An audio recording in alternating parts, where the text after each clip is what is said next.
Continuing coverage of Town Meeting Day in Vermont. Tonight we welcome the town of Essex, and we've got Max Levy. Max Levy, and who is I'm chair of the Select Board in Essex. terrific. And we have Pat Scheidel, town manager, here to talk about the budget and ballot items. And at 6 o'clock, we'll have a candidate for him. For now, remember to call in with your questions anytime during this program. It's recorded on February 13th. Please call 862-3966. Mr. Levy.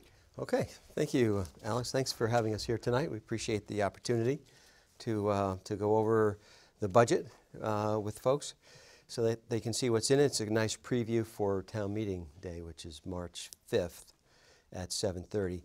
So what I thought we'd start with is just to look at what the warning is, you know, the articles on the ballot for March 5th. And at 7:30 we meet in the Essex High School auditorium. But actually before that, at 6:30, we have a community dinner.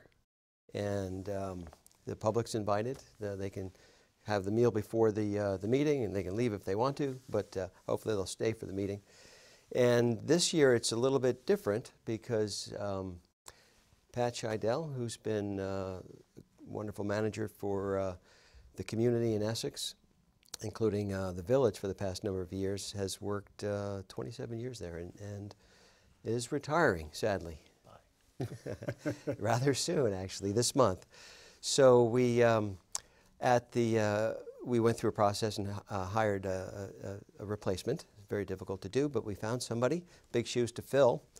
And there'll be a meet and greet at that dinner at 6:30. So we're hoping the community would like to come and be at the meet and greet to meet the new manager, say goodbye to Pat as he retires, and then be there for the meeting. So the articles for that Monday night on the 5th, there are 5 of them, and the first one starts out, it's the report of the officers. You know, we all the different departments put in a note into the report, and people can comment or ask questions. It usually goes quickly. It has been updated this year a little bit. We used to have article or letters in there from non-departmental groups such as Essex Rescue, but it's been trimmed down to be just departments that are now in there for the most part. And then Article 2 is a big one. It says, shall the town adopt a budget for the fiscal year July 1, 2018 to June 30th, 2019 as recommended by the Select Board in the amount of $14,299,932. So there'll be a bit of discussion on that one. Article 3 and 4, there's our Conservation and Trails Committee has developed a policy for a conservation fund to help preserve open land in perpetuity. And it was based off of what the community wanted based on heart and soul and some surveys saying that they'd like to see something like this. So they put together a conservation fund policy, and Article 3 will be, shall we adopt that? And Article 4 would be, should we fund it in the amount of $15,000? So there'll be discussions on that. And then at the end, after that work is done, we have something that some people call other business, we call public to be heard, and that's where we love to hear from the community about things that are on their mind. You know, if they have questions or just comments. So then the following day is Article 6, and that's the election of a moderator and 1 Select Board selectman, which you're going to be interviewing the 3 candidates. So Coming up at 6 o'clock. Coming up at 6. So that's just to look at that. And for the past, since FYE 14, we've been working closely, the Select Board has, with the village trustees to look for efficiencies in service delivery. So we're looking to consolidate services where it makes sense, and we've done quite a number of services. And here's a look at them. Police and senior bus, those are actually done quite a while ago. I guess we could say probably decades, right, Pat? With the police, for sure. With the police, for sure. And then in FYE 14 and on to through FYE 18, we've done the Unified Town and Village Manager. We call him now the Municipal Manager. So it's one manager for both the village and the town. tax billing and collecting, finance and administrative services, stormwater services, highway, public works and administration, and paving. The only thing, one of the things missing there is that the rolling stock, which is the funds for heavy equipment, Trucks and plows. things, are still currently separate. And then there's, and the clerk, we did the clerk last year, actually the current budget. That was approved.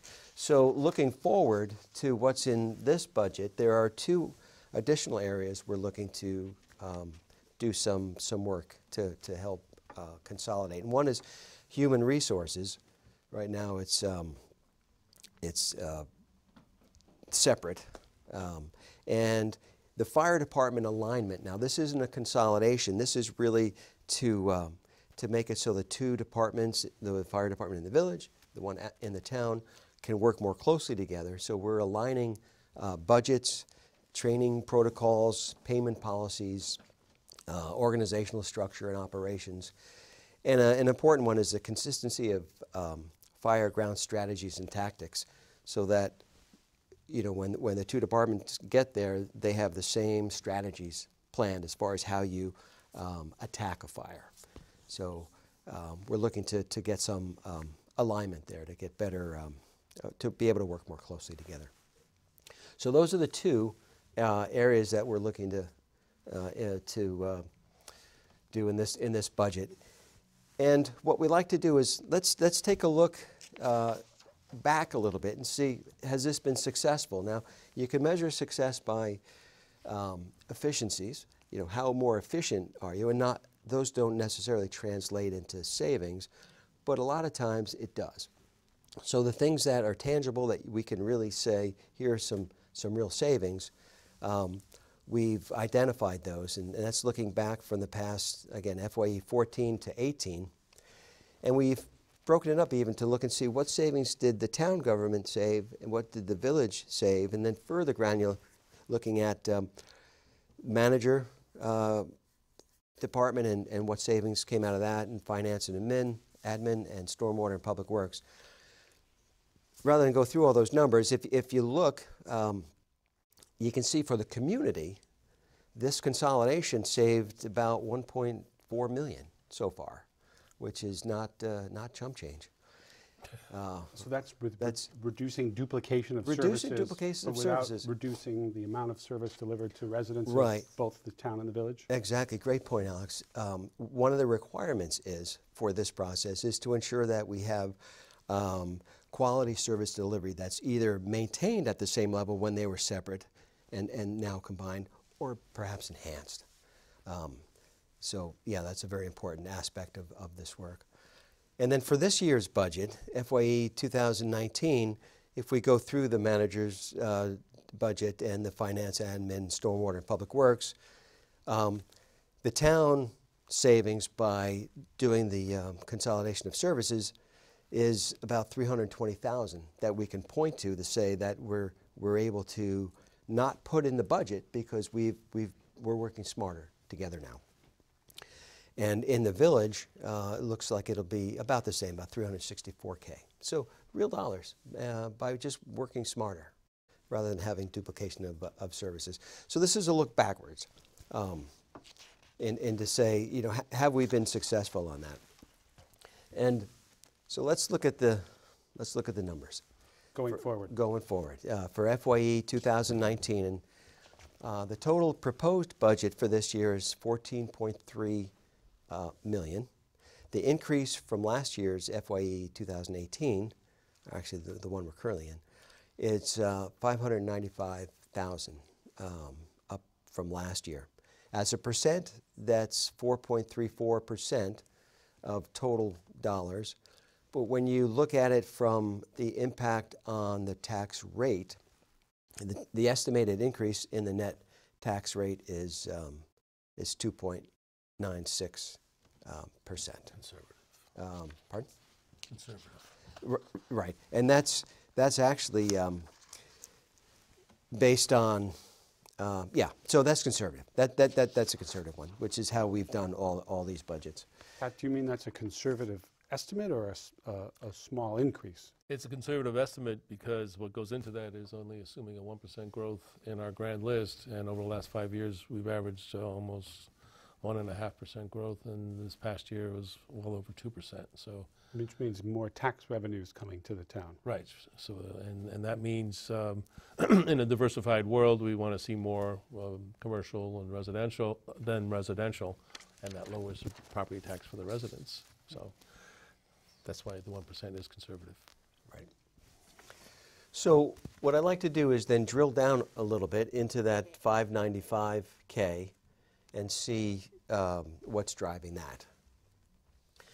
And you can see from this chart that actually 97% of the increase is in the salaries and benefits line.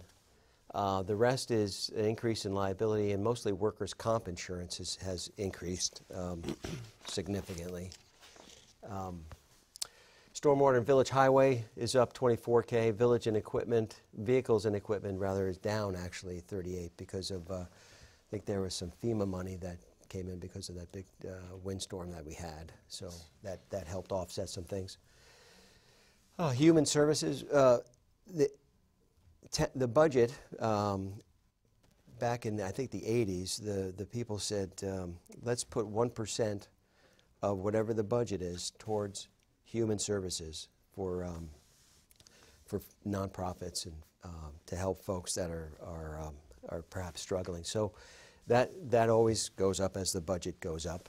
And included in that is additional money for Essex Rescue, because Essex Rescue is trying to get to a per capita charge for the services that they provide, and they provide outstanding services. So there's been a step-by-step increase over the years to get up to that amount. So all communities that they serve are paying the same per capita, and I think this year we're actually at that level with that increase.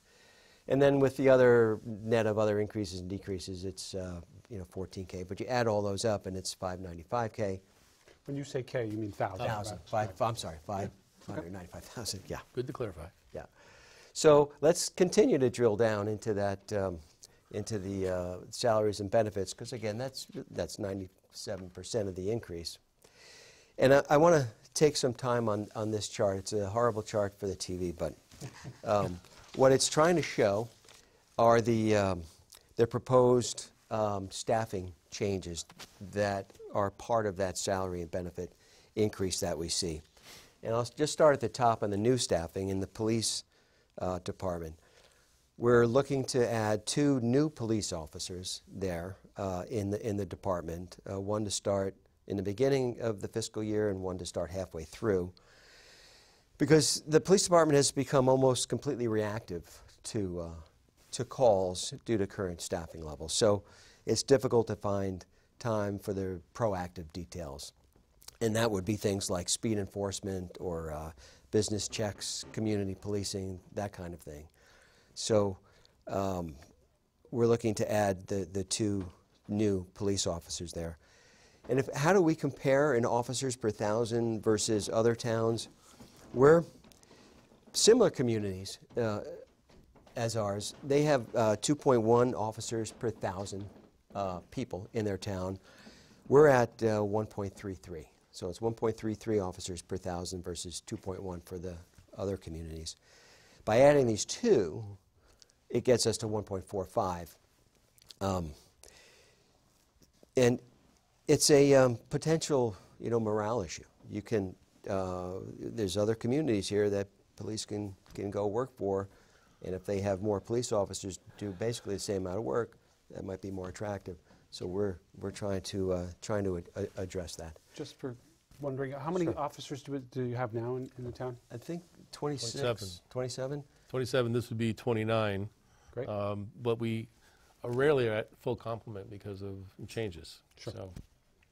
Right, and then there's retirements happening and so on. So those are the 2 police officers. And if we look at the next department, which is IT, Information technology. Information technology, exactly. We're looking to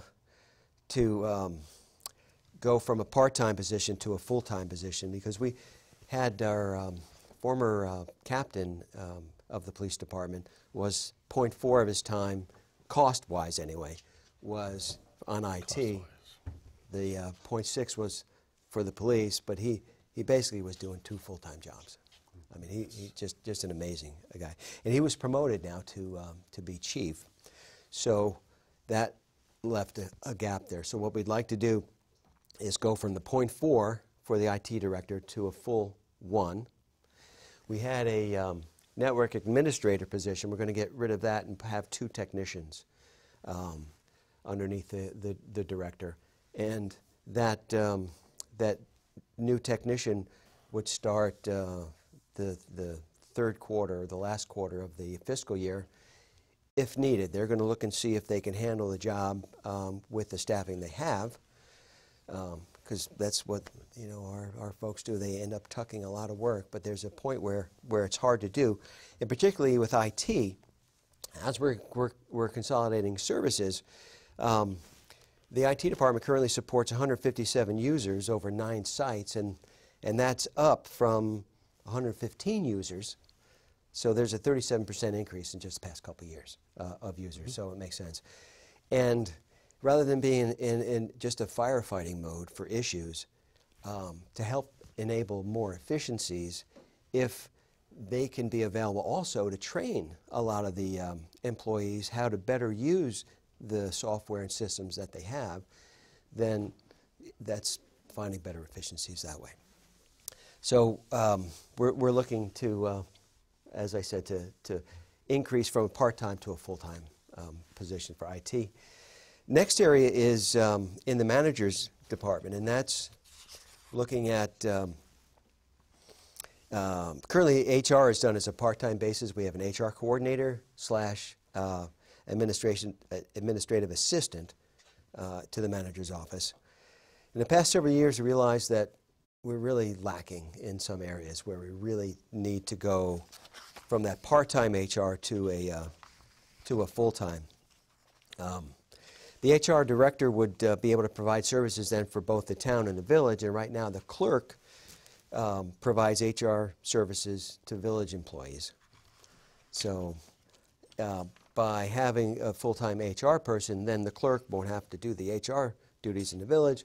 She can focus on the primary duties, clerk duties, for both the village and town. Some areas in benefits administration that require more attention, just for some examples, there's job descriptions really do need to be updated. Employee relations functions have taken a backseat to the day-to-day admin duties. Team building and training, succession planning needs to be built up better, and then a lack of thorough orientation system to onboard new employees, when we have retirements or new positions or just regular staff turnover. So that's the, we're looking to again, take the HR admin assistant, which is a full-time position, make that a full-time HR, then take the admin assistant and make that just half-time and not a full-time position. So, but it is a part ad. And since the HR person will be doing work also for the village, 34% of the salary would actually be paid by the village. And I did mention earlier that IT is the same way. They're also supporting village-specific functions, so the village would be paying about, I think, 34% of that position as well. And the network administrator is going to move up to become the IT director. Right, exactly, yeah. Then if we look to parks and recs, right now, the facilities maintenance for parks, it's really not a 6-month job. Right now we have a part-time person in there, part-time being working 2/3 of the time, not a full-time. But fall cleanup often gets put on hold in the parks, look unkempt. Needs extended to the late fall and into winter. Winter tree cleanup and pruning is limited, and when you have seasonal crews and you need to split them up into different jobs without a crew leader, it makes doing that difficult. So what we're looking to do is get the .67, the 2/3 position, funded to be a full position, and start in the beginning of the year. And that would be called the assistant to the parks foreman. And then lastly, there's another part-time position that's filled with temp workers. It's in the public works area. And right now, the manning of operations is falling short, particularly in plowing and sidewalk clearing. And having a lot of turnover with temporary employees hasn't worked out particularly well. New temps need to get trained every year, but those skills they take a while to acquire, and in the process of acquiring it, sometimes property gets damaged, in lawns and equipment too. So we're looking to have this temp person be full-time, and since it would also be in the stormwater area, which is not stormwater, but a sewer and water, which is an enterprise fund. It's not funded by taxpayers, it's funded by users. Only 25% of this public works technician would be from the operating budget. The rest would come from the enterprise fund. Right, rather than user fees. Right, the other one would be by user fees. So that's a very busy chart, but in order to maintain the quality services that the residents have come to expect and enjoy, the Select Board worked hard to get a budget that meets the needs of the services, and we realize there's some areas that need to be beefed up a little bit, again, going part-time to full-time with these positions. So that's one of the reasons why the salaries and benefits had gone up in that prior chart. So if we look at what's left, let's say that we don't have additional positions in the budget. If you take those out, the increase, instead of being 344,000, it would be 211,000, and which is a 3.78% increase from last year. And the reasons why there are minimum wage has gone up, and it's not as simple as, oh, whoever's new and getting, whatever the minimum wage was, now gets this higher one, because what happens is sometimes they'll jump over the more experienced folks in their salary, in their hourly rate. So there's a ripple effect that goes on anytime there's a mandated increase in minimum wage.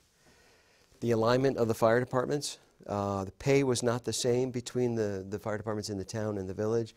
They are now, so there was right? Is that not right? If I may, Yeah, if you clarify that. Both the selectmen and the trustees kicked this issue down about 6 months from the start date of July 1st to January 1st. And so it saved approximately $17,000 in each of the budgets.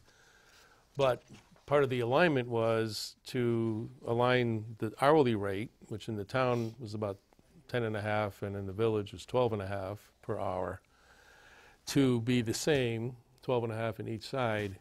And the village was not paying for training, and the town fire department was paying for training. So in the alignment, we were trying to get it all done. So the 7% is really sort of based upon starting on, I think, the beginning of the fiscal year.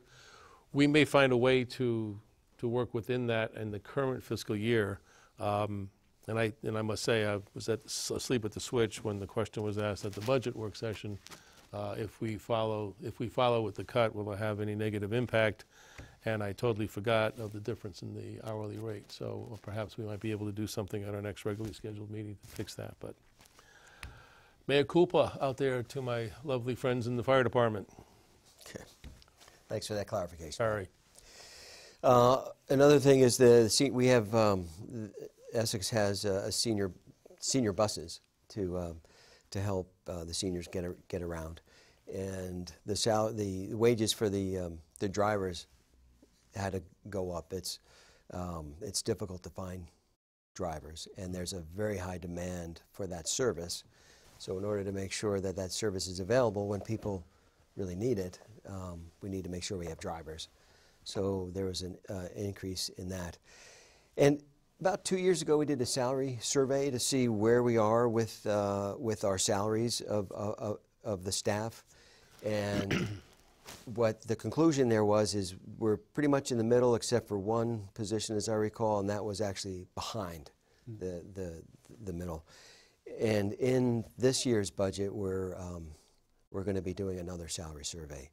So we want to make sure that, you know, where our rates are compared to the rest, you want to be competitive. You don't want to be way out in the front, but you don't want a lot of turnover, because what we know is that when you get experienced employees, man, that's really great, because they're good at tucking more work without having to add more staff. And if More you efficient. have much more Yes. efficient, yeah. So there's a trade-off of that, but we do look at the salary survey to make sure that we're doing okay. Benefits also, you know, went up significantly, as you saw on the other chart. But if we get rid of the new positions, just to look and see, well, what else went up? Benefits went up about 5.8%, or 139,000. And some reasons for that is that health insurance premiums increased. 9.5%. Well, a lot, yeah. The VEMR's retirement contributions increased because the actuarial tables had changed. But the employees are paying higher deductibles now too. So, you know, there's some give and take there. So if we look at the numbers real quick here, the estimated tax rate is, you know, 51.28 cents. That's an increase of 1.48 cents from last year. And as Pat mentioned earlier, if you want to say how much does that convert into dollars, you need to know what your assumptions are. And the assumptions are, let's say it's on the average house that's $280,000 in the community, that the grand list growth grows conservatively at 1%. It'll probably grow more and actually be less of a tax rate increase, but we want to be conservative here. And the Select Board also wanted to add money from the fund balance as a revenue of $150,000, because there's a policy that says above 15%, any unassigned balance needs to get put back in as a revenue. So this year there's $150K of that. So putting all those assumptions together with that increased tax rate of 1.48, you get $41 a year. So $3.40 or so per month. And that's it. I'll just end on this chart. It's a busy one. It just says that, so if you own a $180,000 or $280,000 house, your tax bill for the municipal side, which is usually somewhere around 20% of your total tax bill, you would be paying $1,436 of municipal tax there, and then on a $280,000 home total. And you can see how it breaks up. Public safety, which is police and fire, is high. The largest, then highway is next. I think we have time for the bottom line on that. Okay. So what would be the increase for your average $280,000 house in Essex? It would be $3.40 a month, or about $41 per year, if it's passed as presented. Yeah. All right.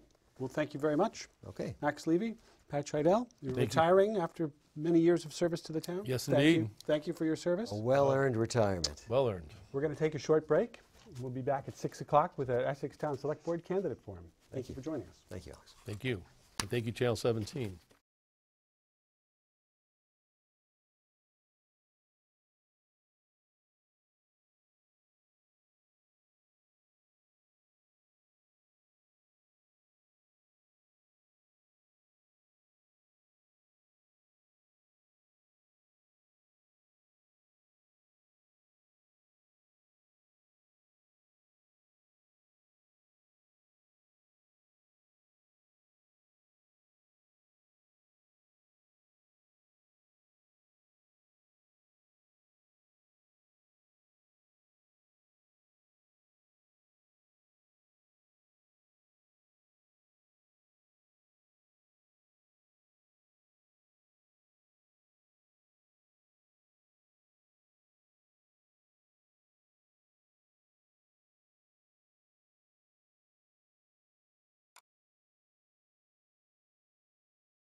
Good evening. Welcome to Channel 17 Town Meeting TV's continuing coverage of Town Meeting Day in Vermont. Tonight we have candidates for Essex Town Select Board. We have Timothy Farr, Elaine Sopchak, and Sheppard. This will be a 45-minute discussion. We have some questions, and we'd welcome viewer call-in questions. This anytime during this program, recorded on February 13th. Please call 862-3966. So let's get started. From the top, Timothy, why are you running, and what qualifies you for the position? What's your political philosophy? Yeah, my political. 2 minutes. All right. Well, thank you. Well, thank you very much for having us and inviting us to this forum.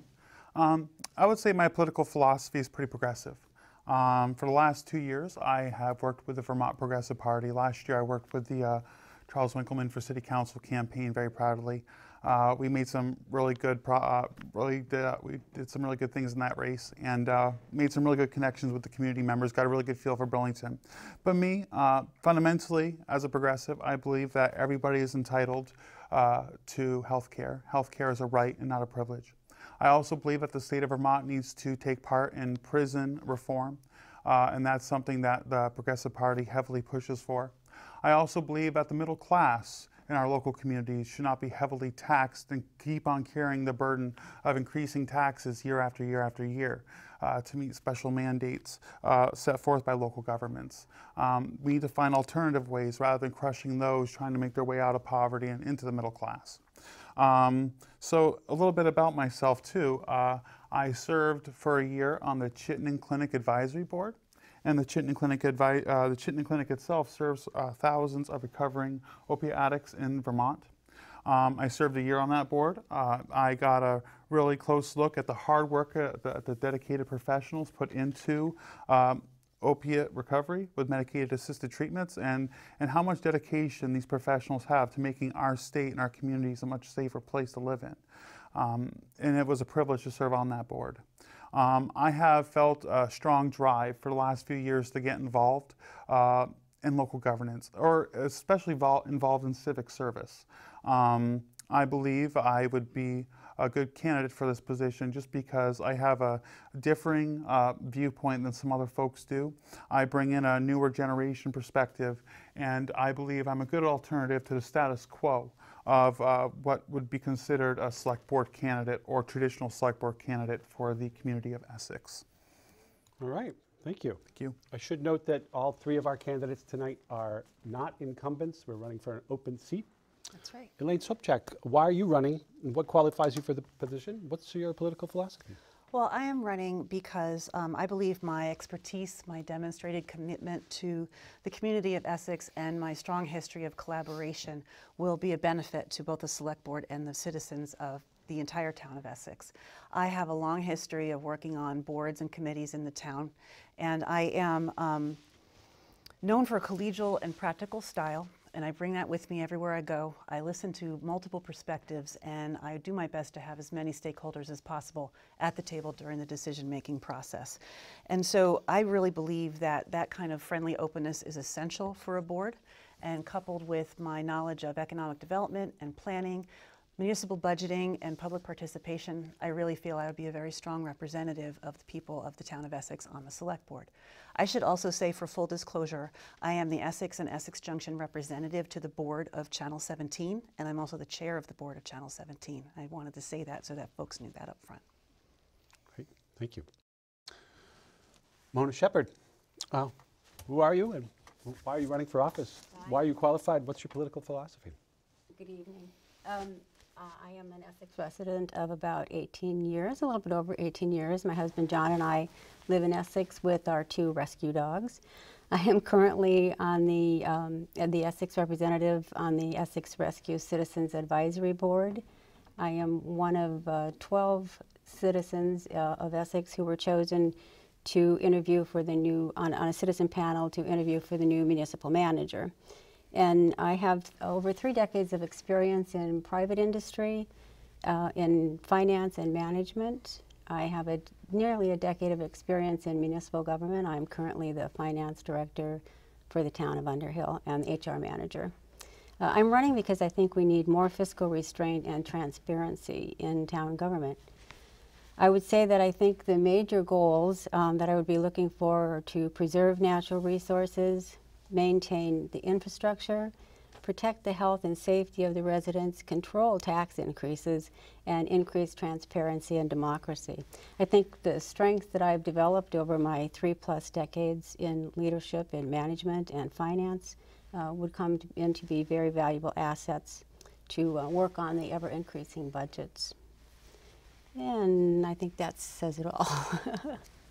Terrific. Just want to remind our viewers, you can call in anytime with a question, 862-3966, and we'll put the question to our candidates. So we just had a presentation from Essex Town Board Chair Max Levy and General Manager, Town Manager Pat Scheidel about the budget. Do you support the town budget? Do you share these budget priorities? We just go in order. Max. Sorry, Tim. I believe that municipal workers are the backbone of local governance. And it's very important that we keep our municipal workers paid fairly and that they've received the benefits that they would working in the private sector. Many of these folks who work in local governance are folks who are long-term employees, local town clerks, officials who work in the town hall.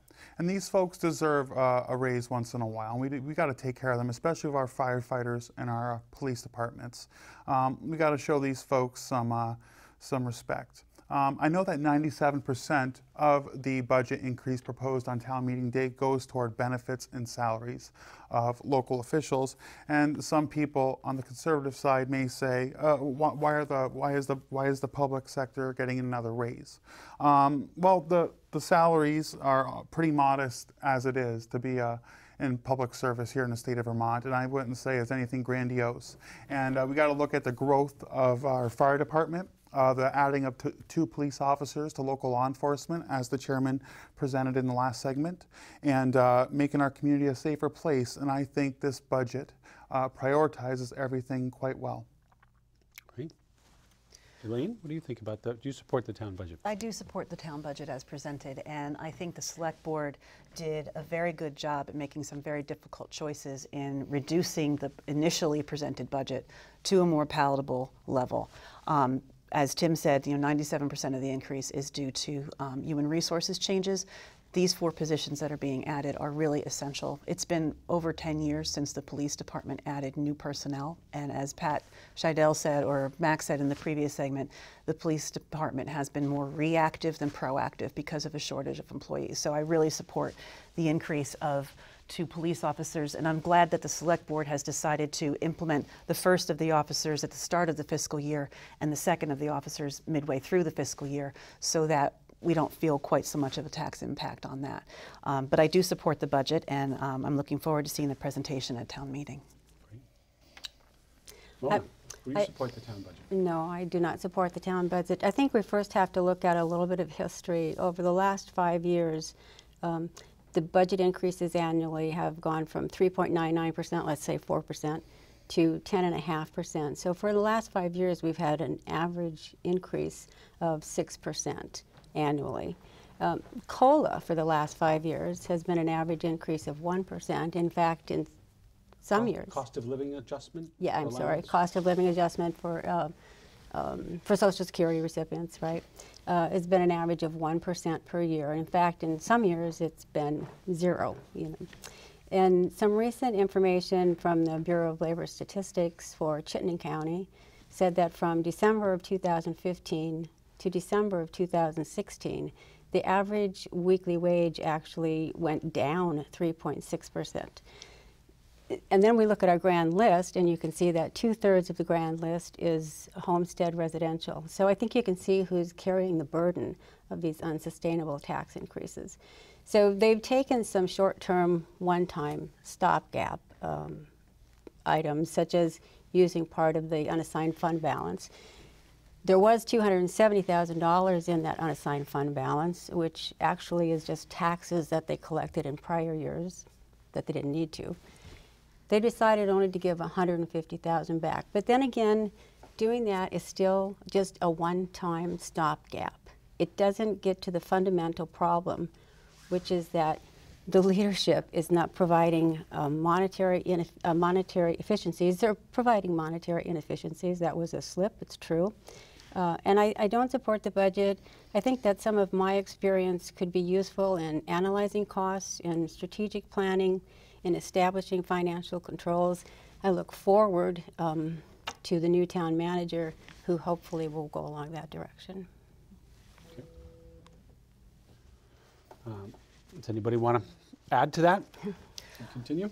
I would just have to say that while I understand that the average increase over the past several years has been 6%, the majority of those costs come from things like health insurance and other kinds of costs that are not necessarily things that the town has control over. And the consolidation efforts that the town and the village have been working on for 4 years now are realizing savings in both efficiencies of performance and in cost that are tempering the increase in our taxes. I mean, we are in an expensive state, and we are having a lot of issues that on a town level we don't have a lot of control over. Our municipal budget is 20% approximately of the entire tax bill that our residents bear. 80% of that is at the school budget.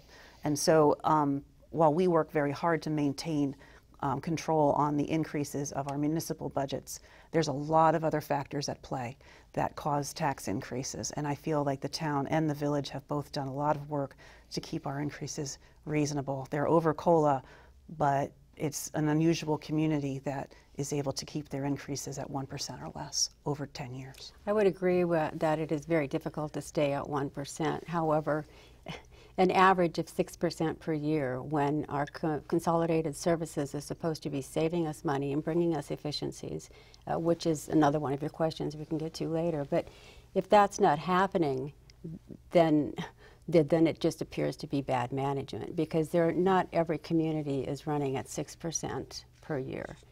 And I understand every community is having increases in employee benefits. The community I work for, same thing. Increases in everything, but you have to be able to make the tough decisions. You have to be able to have strategic plans, and you have to be able to control the taxpayers' money that you're spending. If I could add to that Please. for just a second. When I was getting my petition signed to become a candidate, and thank you for all who signed the petition to make this possible, I ran into a few young conservatives out there who live in Essex, and there were some who were very concerned about taxes going up every single year. And I just want to say that I hear them, and I think it's fair to say that the select board needs to hear these folks out there too, who are constantly worried about their taxes constantly going up every year. I know on a state level, currently right now, there's when it comes to taxes, and you mentioned part of the budget every year goes to education, right? 80%, around 80%? Approximate. Well, there's a Senate bill right now working through Montpelier. It's a Senate Bill 58. It's an education bill that I really endorse. And what it is you pay the lesser value. What is of lesser value? Your home or your job wages. And whatever is of lesser value, you pay taxes on that, and that goes to education. So we're trying to level the playing field for all those folks, especially folks who want to see fiscal conservatism in their local government and in their state government. And this levels the playing field, I feel like. And this law, if it's implemented and signed by Governor Scott, it would be a mandate for local select boards and city councils to also look at this law before they balance their budgets. Thank you. So the next question is, what is your position on the Essex ballot questions? And I just want to remind people we are taking telephone calls during this debate, 862-3966. So let's start with Mona. You just follow me on the budget. What's your position on the ballot questions? There's basically three or four, which is to approve or not the budget, which is $14.3 million this year, whether or not to create a conservation reserve fund, and if so, whether to put $15,000 of town money into that fund this year.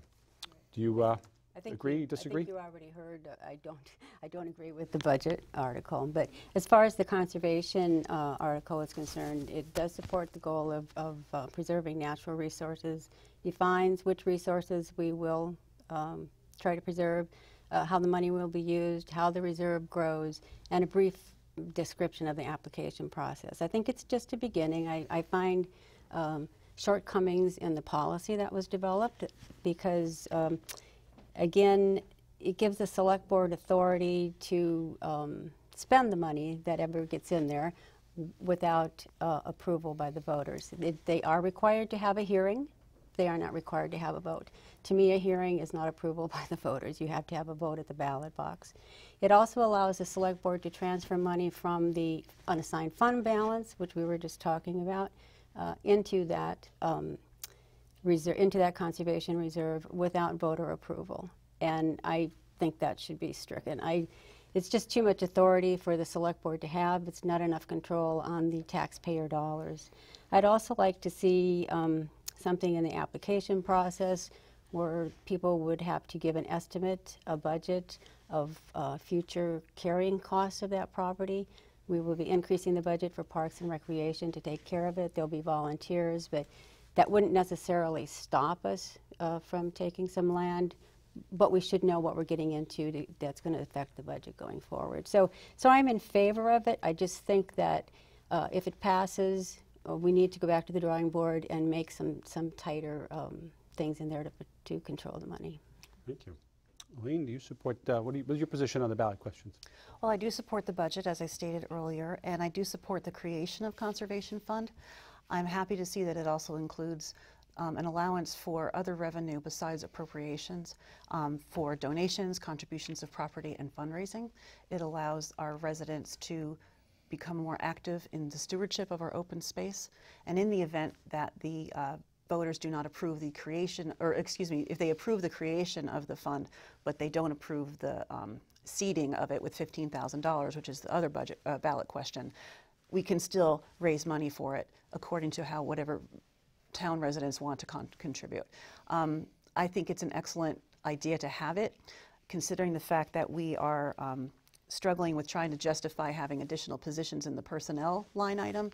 I'm not so sure that the $15,000 is something that I would want to vote for, but we have to leave that up to the voters.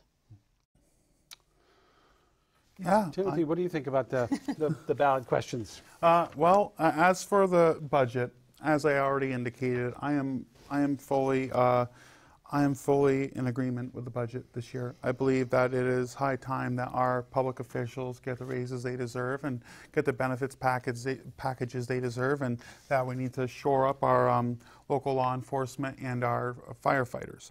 As for the Conservation Fund, as a native Vermonter, I've lived in the north part of the state, the south part of the state, and the middle of the state, and I've been very lucky in that regard because we live in a very beautiful state. And if there's one thing Vermonters pride, we pride our natural resources, our land, and our historical sites. And I'm glad that Essex is finally going to be taking this question up, because the fact of the matter is there's already a handful of towns, a boatload of towns, that already have a conservation fund. And Essex has not yet approved a conservation fund in any of their budgets. And it's high time that Essex get on track with this and get in with the other towns across Vermont that have already stepped up to the plate to say, yes, we're going to take care of these lands or these historical significant sites or these areas that our citizens enjoy and can continue to enjoy safely together. A few years back, there was a ballot question to establish a conservation fund with $100,000, and the voters rejected that, possibly because it was too much. So maybe the strategy here is to start smaller. So next question, public safety.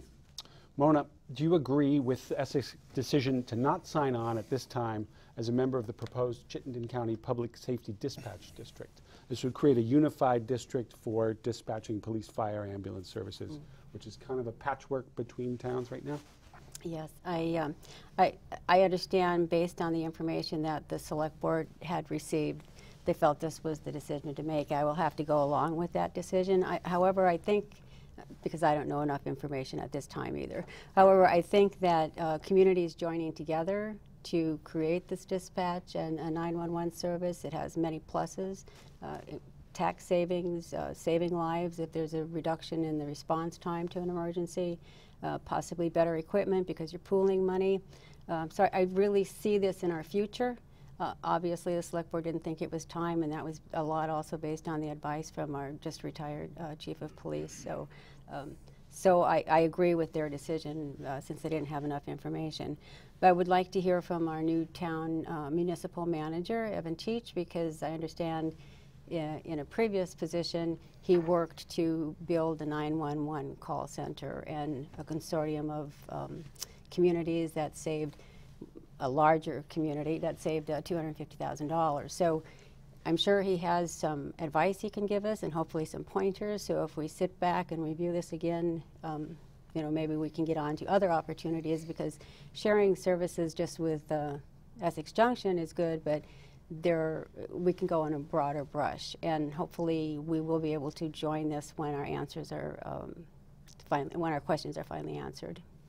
Go ahead. Mona, what was the name of the new town manager? Evan again? Teach. Evan Teach, great. Elaine, what's your position on the town's decision to not participate in this district? I agree with the town's decision. I think it's a smart decision. It was also the same conclusion as the village trustees. CCRPC came and presented to both boards about their plans, and at the time they had no information to share about the impact of a shared district across the county.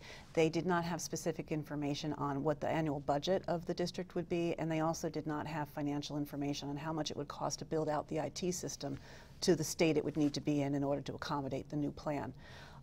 There was just too many unanswered questions for us to make an educated decision as to whether Essex should participate. The other thing is that, and I approve of the concept of a dispatch district in general. I think it's a very good idea, and I do think, along with Mona, that it's in the future. But we just built our police station, and we have a state-of-the-art dispatch center. We bonded for several $1 million to accomplish that.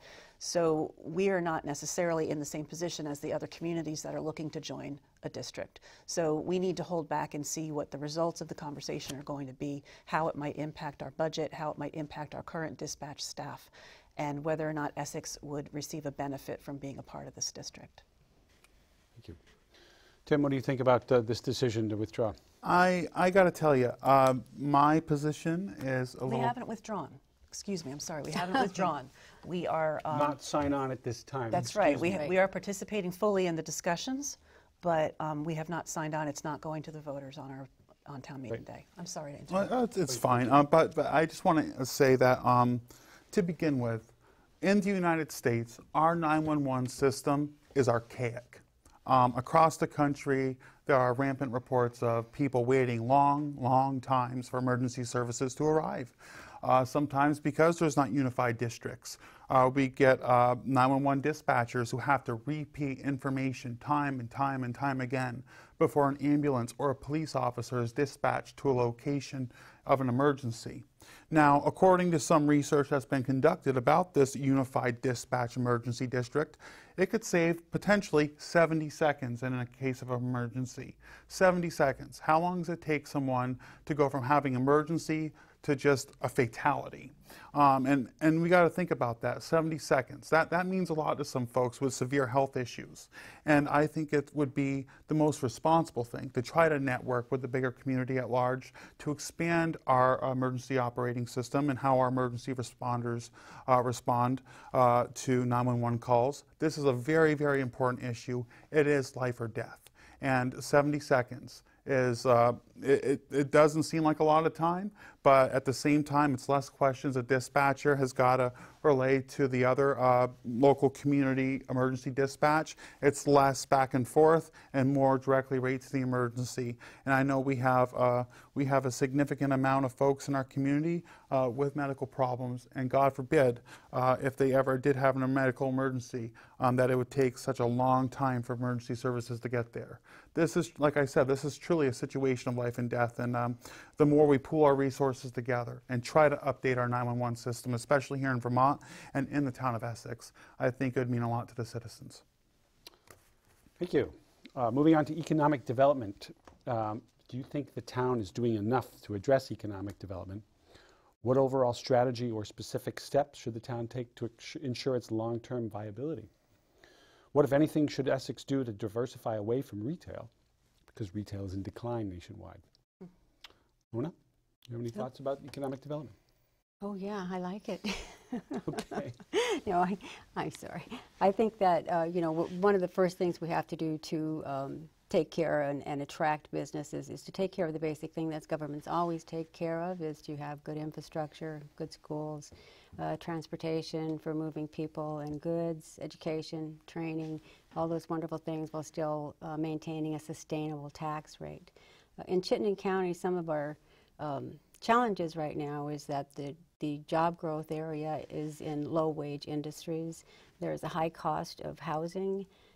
There's an aging population. The demographics are changing, and the youth employment, even in the 20 to 24 group, not really young, is much higher. It's double digits compared to our single digits. So we have a lot of challenges to overcome. The Chittenden County Regional Planning Commission is now working on updating a lot of the plan, including the economic development plan.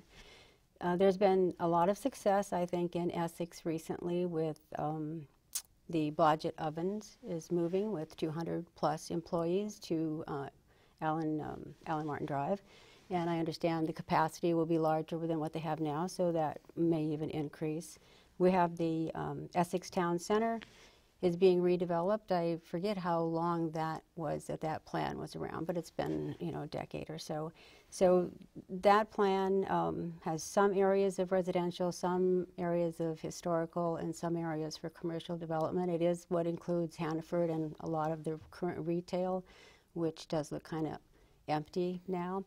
I think that is a good place for economic development, but I believe we just have to be careful about the when I went to a few of the workshops last October and fall, most of the complaints from people were the height of the buildings, wanting some 4, 5, 6-story buildings in that area. So that Essex Town Center plan is still being worked. It's on the website. Take a look at it, because I think some of the areas might need to be modified. But I think Greater Burlington Industrial Corporation and the town's Economic Development Committee is doing a pretty good job based on the challenges that we have in the state.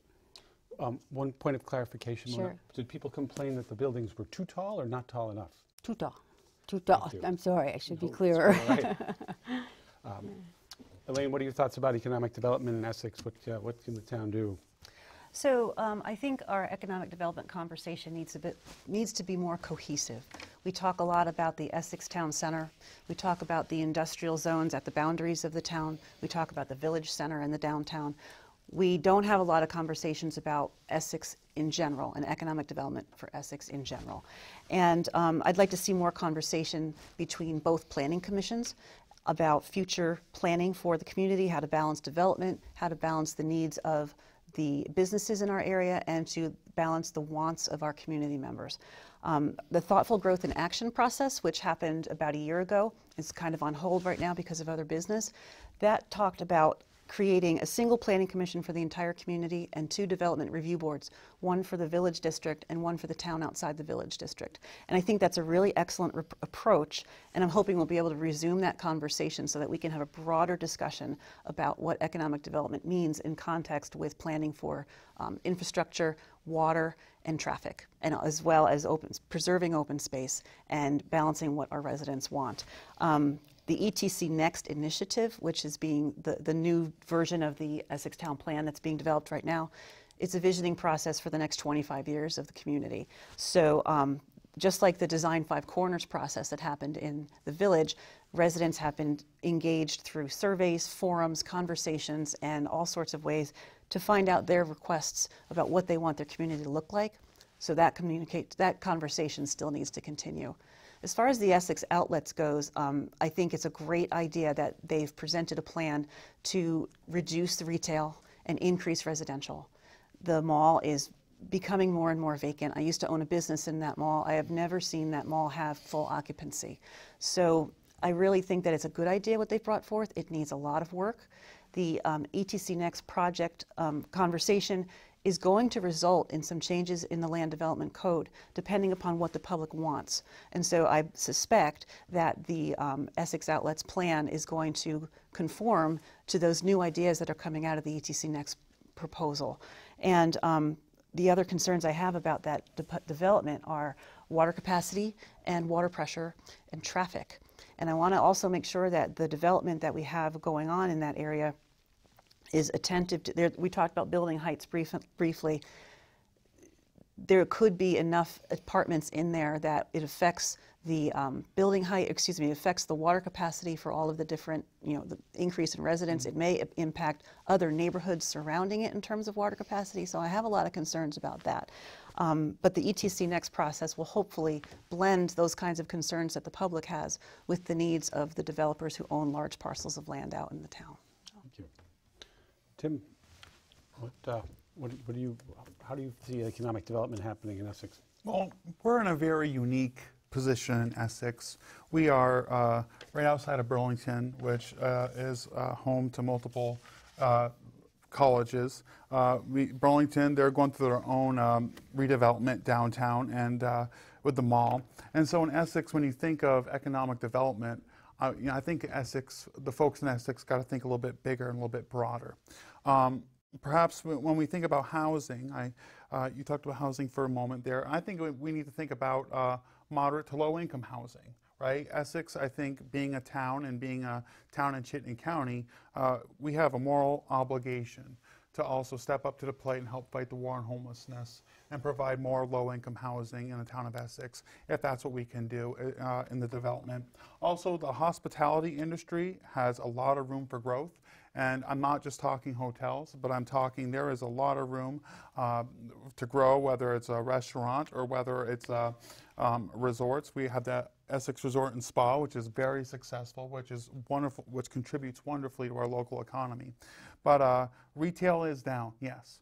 But we can grow as a community in terms of housing, low-income housing, and we can also promote small businesses, small hospitality businesses, and maybe fill those malls up again with either a combination of low-income housing and businesses, or have our low-income housing somewhere else, and just invite business to Essex. We got to invite the business to come, and that way we can expand Essex and move Essex forward together.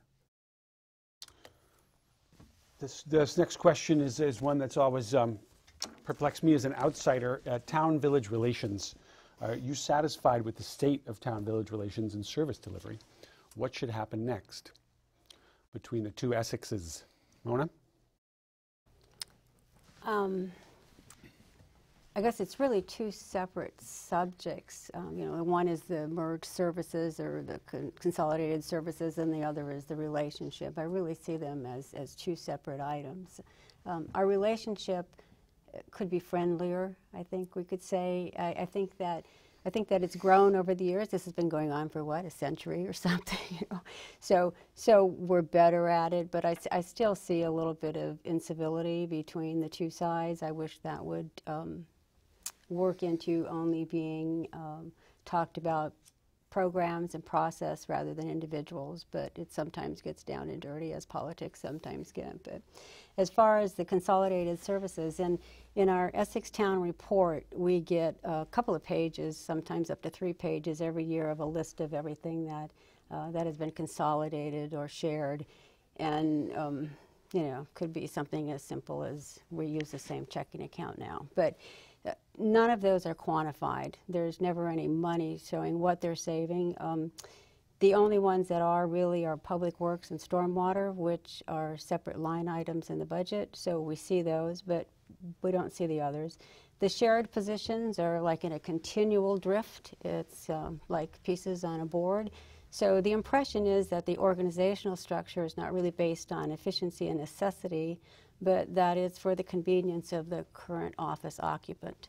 So something really needs to be done more for efficiency and increased productivity. And you would think if they are creating more efficiencies, as they say, then we are increasing our productivity and the output would cost less. And we aren't seeing that because, as I said earlier, our budget numbers are going up and up and up. Recently, as Elaine mentioned, the TGIA recommendation for 1 planning board and 2 DRBs is put on hold. I actually thought it had been put on permanent hold, but I'm glad to hear that it's good. I'm glad to hear that. I know Morrisville and Morristown have that. They work it out very well. So I think that's a good thing to have. Up next are the fire department and public works. I think there's more financial analysis that needs to be done with that. I agree that they both should be consolidated. I just want to know what the numbers are before it's done and look at a good way to do it. And on board is the consolidation of governance, which I'm understanding consolidating both legislative bodies. I think that needs to have a lot of work. I think it needs to be bottom up. I would like to see that go to a vote of the on a ballot first to say, should our two legislative bodies be talking about consolidating? The select board and the trustees. Yeah. Should our two bodies be talking about that? Let's find out if the voters even want them to talk about that, because that's really carrying the consolidation a bit further than shared services, which started in the beginning. So I'm. It sounds like consolidation. It does, but it sounds like merger. But anyhow, I think that there's too many tax increases, so it fails the tax test, and it fails the transparency test, because we really don't know what's going on with the services. Elaine, what are the thoughts on town-village relations as a trustee of the village? Yes. And so if you are successful in this election and you become a select board member, are you going to continue as a trustee? I'm up for re-election on the Board of Trustees as well, yes. Okay, interesting. So there's some consolidation. Yes. So I feel like after 4 years of very thoughtful and very intentional consolidation efforts, service delivery in the village and the town, which is the measurable difference of what we can discover whether things are good or bad, service delivery has not changed at all. It is still the highest quality. Our residents are happy. I disagree with Mona on a lot of topics regarding the evidence of success of consolidation. We took advantage of some attrition and some open positions. We combined our municipal manager, our finance manager, and our town clerk. So there are definite tens of thousands of dollars in savings that we realized from those changes. The other efficiencies that we've achieved, like we send out one tax bill now that has all of our taxes on it instead of 2 different tax bills. Didn't save a ton of money on postage or printing, but our residents now know exactly what they have to pay for all the community needs that they have on one piece of paper. There are fewer questions. It's more convenient for the resident, and that in the end is the point of our jobs, is to make life easier for them. In addition, the savings that we have seen in various business operation efficiencies, like merging our checkbooks and making sure that our accounting codes are coming together, our public works community, our public works departments are working more closely together. We are not going through the books and looking for multiple pennies that have been saved, because some of it is efficiency in operations. It's the way you get your job done. It doesn't necessarily translate into dollars. It translates into making sure that Essex residents still get the high quality services that they get. And the savings that we've accomplished from some of the attrition and some of the combinations of positions have been able to offset some of the increases that have come from things like health insurance and the built-in raises in our contracts. If we have not been doing these consolidation efforts and had been going along with business as usual, we would have still had the health care increases, we would have still had the step increases on the contracts, and then we would have the additional costs of not having consolidated the other things. So I really am a strong believer in helping people understand that consolidation is not always going to show up with dollars on the budget. Although at town meeting, you will see Max Levy stand up and he will do the same presentation he does every year, and he will add to it the things that we've accomplished in the past year of what we have saved and what we've achieved. It's very important to understand that the quality of life in Essex has not changed, if not gotten better, because of our consolidation efforts. And we are making very good progress on maintaining responsible budgets. Nobody wants an increased budget, but we can't avoid some of that, and I think we are maintaining a good line on those budgets and not increasing. Other towns increase like 8.9% for the purchase of a large piece of equipment. Perhaps, you know, we're budgeting over time. We have a rolling stock fund. We have a capital plan.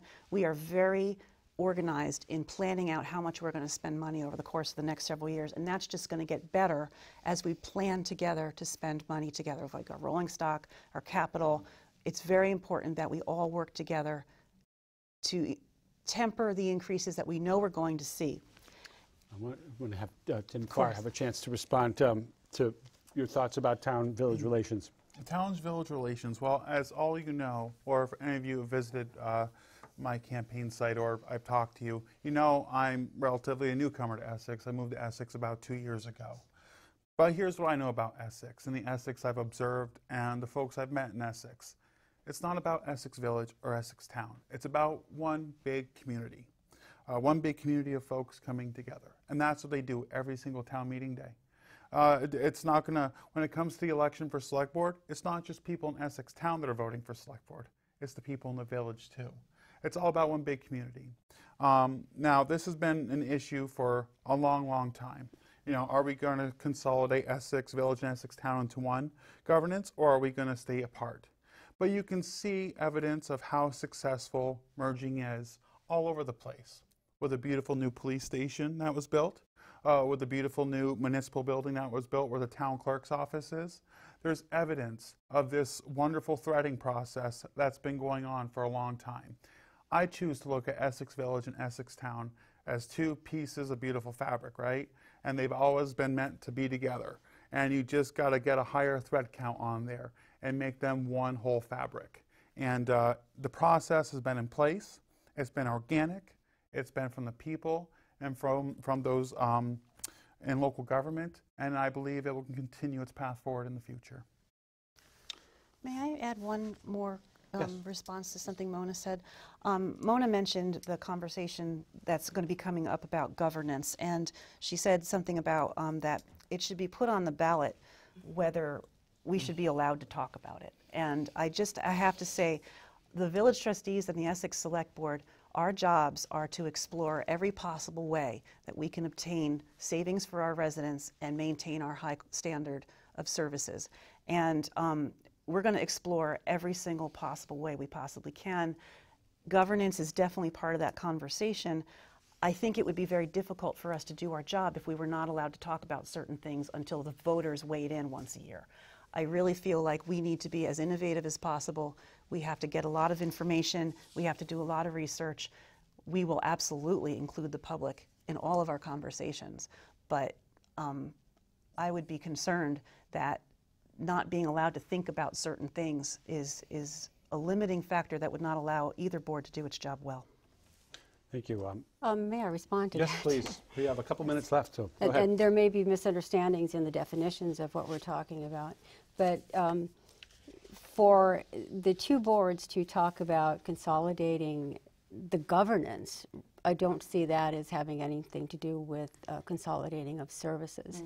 And when we have, you know, I think I wrote something to the Select Board a couple of weeks ago, when we have the Select Board, which is supposed to take care of the village residents and the town outside the village. We have the Select Board.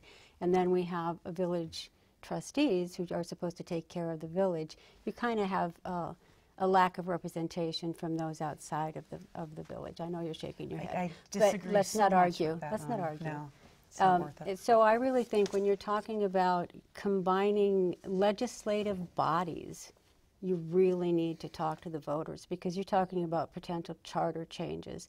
And I think that's a really important thing. And that goes along with the transparency and bringing the people in that I really see a lack of happening in our local governance. So there's a lot of different things that we're talking about. Our planning potential alignments, our fire department alignments, there are rules and regulations around them that may benefit one government better, more than another. For example, with the town and the village, if two planning commissions merge, according to the Vermont state statute, the town becomes the appointing body of that planning commission, and it leaves the village's governing body out of that decision process. To us, that doesn't seem fair. So governance has to be a conversation where we consider whether or not a single board is appropriate for moving forward on other consolidations that we're considering. I don't think it's unrelated.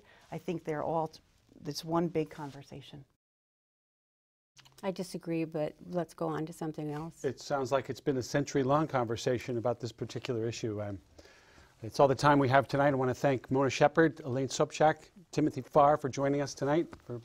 Just remember to vote. We have 2 town meetings in Essex on March 5th on Monday, You have the actual town meeting, That's right. and on the election day is Tuesday, March 6th. So thank you for joining us tonight. Coming up at 6:50 p.m., we have the South Burlington Budget and Ballot presentation. Thank you. Thank you, Alex. Thank you very much. Thank you. That was great.